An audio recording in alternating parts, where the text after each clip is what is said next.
नर्मदे हर प्रणाम गुरुदेव, कोटि कोटि नमः। मात नर्मदे। बोलिए गुरुदेव। भाव में संयम न होना आत्मज्ञान में बाधा है।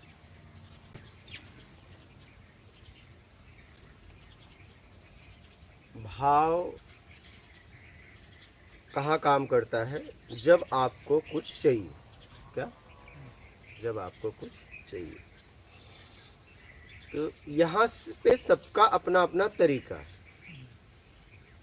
आप अगर किसी को समझते हो तो अपने तरीके से समझते हो,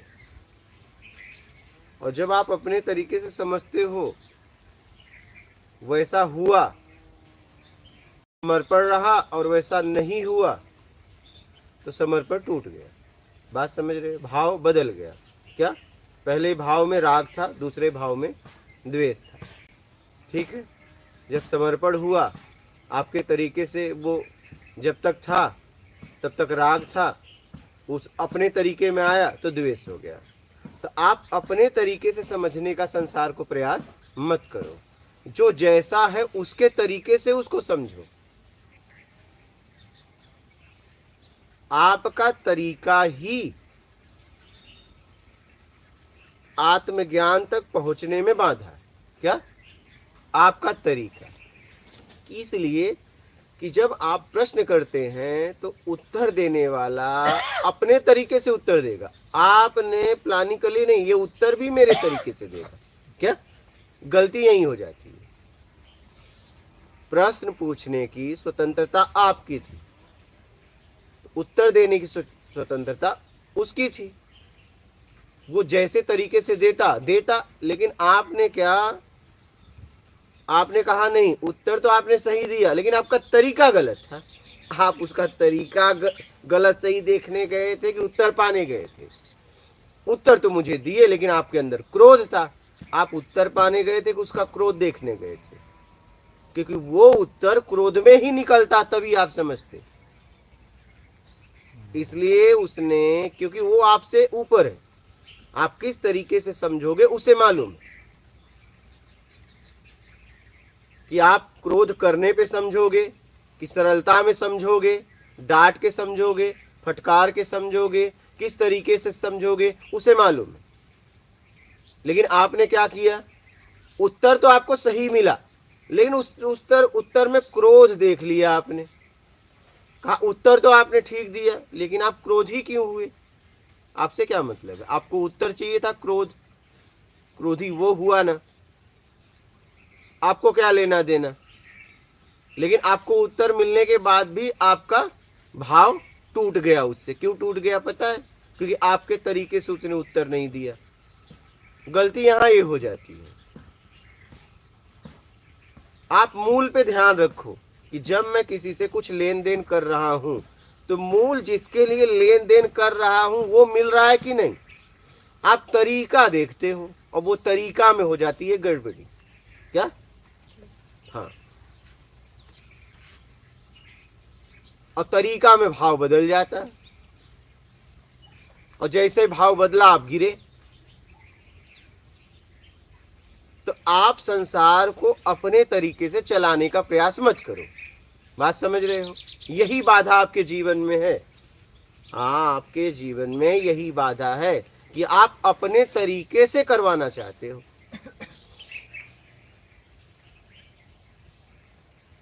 जैसे उस दिन आप सब्जी बना रहे थे, महाराज जी पहुंचे, बोले पानी डालो। इनसे क्या मतलब था? सब्जी तो आप बना रहे थे, पानी डालना न डालना, सूखा बनाना, उसको आग लगा देना, जलाना, वो आप कर रहे थे। इनको क्या जरूरत थी? लेकिन नहीं, सब्जी तुम बनाओ, तरीका मेरा होना चाहिए। जैसे उस दिन बालिका ने बोला कि मैं भोजन बनाती हूँ, तो आपने इसको अनेक तरीका ठोका। आपको क्या लगता है उसको नहीं आता है? आपको अपना तरीका ठोकने की क्या जरूरत है? लेकिन नहीं, बनाओ। मैं ये बता रहा हूं कि तुम्हें आता है लेकिन तुमसे अच्छा मुझे आता है। अगर यही दिखाना था तो एक दिन उसके हाथ का खाते और एक दिन अपने हाथ का खिलाते और पूछते कि बेटा बताओ बढ़िया कौन सा बना था, सही सही बताना। नहीं, तुम सब्जी बनाओ लेकिन कैसे फ्राई करना है, कैसे तड़का मारना है वो मैं बताऊंगा, मैं ठोकूंगा। क्योंकि तुमसे अच्छा मैं बनाता हूं। क्या अब मेरी बात समझ रहे हैं? अरे भैया उसके हाथ का खाओ ना, उसके पास भी एक तरीका है। लेकिन नहीं, ठीक है भोजन आप बनाओ, लेकिन मैं बता रहा हूं आटा कैसे सानना है, पानी कैसे देना है, दाल में फ्राई करना है, तड़का कैसे कर। जब सब आपे बता दिए तो वो तो फिर गुलाम रही, आप तो मालिक हो गए, क्योंकि वो तो नौकर हो गई ना तुरंत। काश प्रेम होता तो कहते जैसे तेरी मर्जी बना। वो पूछती भी कैसे बनाऊं, अब तू बना रही है, मैं तो अपने हाथ का बनाया बहुत खाया हूं, तेरे हाथ का खाऊंगा, अब तेरे तरीके में भोजन करूंगा। ये प्रेम है, इसको कहते हैं समर्पण, इसको कहते हैं समर्पण, कि जैसा तेरे को आए बना। क्या तो उस प्रेम में स्वाद हो या ना हो, लेकिन उस भोजन में स्वाद हो या ना हो, प्रेम जरूर उसका होगा। तो पेट भरे या ना भरे, लेकिन आत्मिक तृप्ति मिल जाएगी उसका भोजन करोगे। लेकिन आप तो स्वाद के चक्कर में पड़े हो, आपको तो आत्मिक तृप्ति चाहिए ही नहीं। अगर आप ये कह देते कि बेटा तेरा जैसी इच्छा हो भोजन बना, आज तेरे हाथ का खाएंगे, तो वो भोजन में स्वाद होता या ना होता, लेकिन उसका प्रेम जरूर होता। लेकिन आपके आदेश के अनुसार जैसे ही आपने उसे आदेश किया, भोजन तो बन गया, लेकिन वो प्रेम नहीं डाल पाई, क्योंकि आपने ये नहीं बोला था प्रेम डालो। प्रेम वो तब डालती जब वो अपने तरीके से भोजन बनाती। तरीका तुम्हारा, बनाई वो भोजन बना, लेकिन उससे पेट भरेगा, इंद्रियों को स्वाद मिलेगा, आत्मिक तृप्ति नहीं मिल पाएगी। क्या तो हर जगह हम अपना तरीका देना चाहते हैं, अहम भाव में आके कि देखो तुमसे अच्छा मुझे आता है। पहले सामने वाले को मौका दो, और अगर वो सामने से कुछ पूछ रही है या पूछ रहा है, तब उसे बताओ कि बेटा ऐसा कर सकते हैं। कब? जब वो कहे हमें नहीं आता है तब। क्या जब सामने वाला कह रहा है कि हम बनाएंगे, तो ठीक है, बनाना आता है तभी तो कह रहा है मैं बनाऊंगी। उसने ये थोड़ी ने पूछा कि कैसे बनाना है, उसने तो सीधा कहा हम बनाएंगे। लेकिन ठीक है तुम बनाओगी, लेकिन तरीका मेरा मिला ना। समझ रहे हैं बात? अब उसने कह दिया कि हाँ आपके तरीके से बनाऊंगी, तब तो ठीक है, और उसी पे कह दिया कि हमको भी बनाना आता है, ऐसा थोड़ी ना आप ही को आता है, तो उस समय झलमला गए अंदर से। क्या तुरंत झलमला जाओगे, तुरंत बाहर से तो जवाब नहीं दोगे, लेकिन अंदर से झलमला जाओगे पूरी तरह। भी अब वो सब्जी उस दिन बना रहे थे, तो महाराज जी को जाके देखने क्या उसमें पानी डालें न डालें, उनकी मर्जी है, सब्जी वो बना रहे हैं, और कितने लोग हैं वो देख के बना रहे हैं, भाई उनको बनाने दो ना। नहीं, सब्जी ठीक है लेकिन पानी कम है, ये ऐसा नहीं ये करते हैं। हाँ, यही हाल हम लोगों का है। सबका है, बिल्कुल। आप किसी को पूरी तरह काम करने ही नहीं देते। उसको बिल्कुल एकांत छोड़ देना चाहिए, बनाओ आप अपने। अरे भाई उसने कहा कि मैं बनाऊंगा, बात खत्म, बना। बिल्कुल अगर कुछ जरूरत, ये बोल सकते हो कि बेटा अगर मेरी कोई आवश्यकता है बिल्कुल। तो बोलन, ये इसमें है समर्पण, कि बेटा आप बनाओ, अगर कोई जरूरत हो तो मुझे बोलना। इसको कहते हैं समर्पण।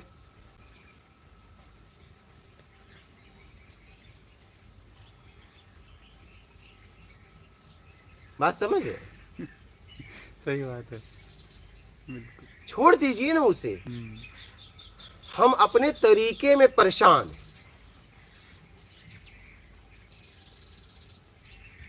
उत्तर तो आपने सही दिया, लेकिन आपको क्रोध आ गया, तो तू इतने दूर से मेरा क्रोध देखने आया था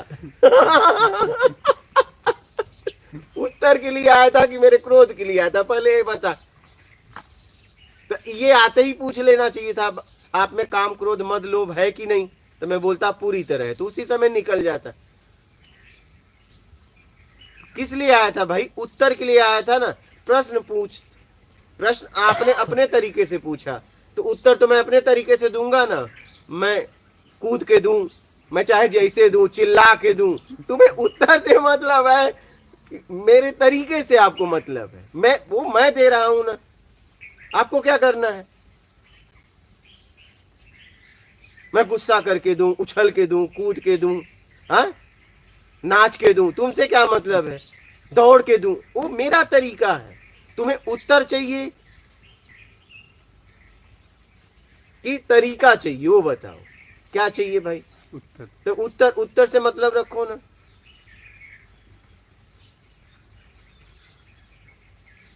मेरे काम क्रोध मोह, मोह से मतलब आपको क्या है? काम क्रोध मद लोभ मोह, ये तो मेरे अंदर घुट घुट के भरा है, हा? इसको नहीं रखूंगा तो काम कैसे करूंगा? काम करना है तो रखना पड़ता है, काम में आ जाते हैं। जब आपको जीवन में कुछ करना है तब आपको काम क्रोध मद लोभ मोह का सहारा लेना पड़ेगा। अगर कुछ नहीं करना है तब लाओगे तो नहीं आएंगे। अगर आपको दो में काम करना है तो ये आपको लाना पड़ेगा। बिल्कुल। समझ रहे हैं? लाना ही पड़ेगा।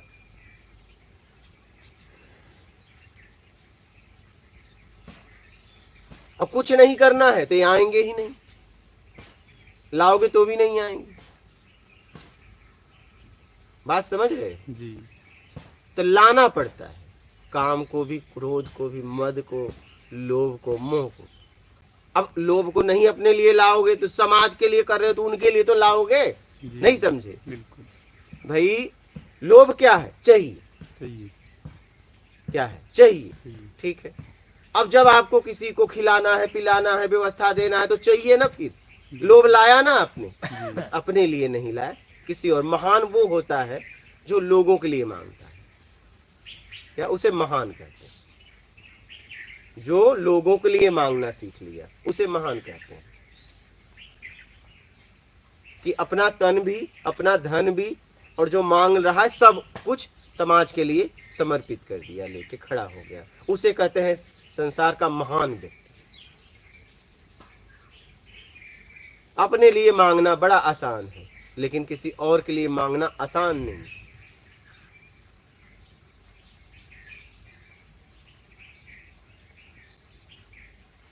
समझ रहे हैं? और उसमें भी आप सच में उसी के लिए मांग रहे हो कि उसके द्वारा अपने लिए मांग रहे हो, ये ध्यान रखना। क्या सच में पूरी तरह उसी के लिए मांग रहे हो, आपको उसमें कुछ नहीं चाहिए, वो व्यक्ति महान है।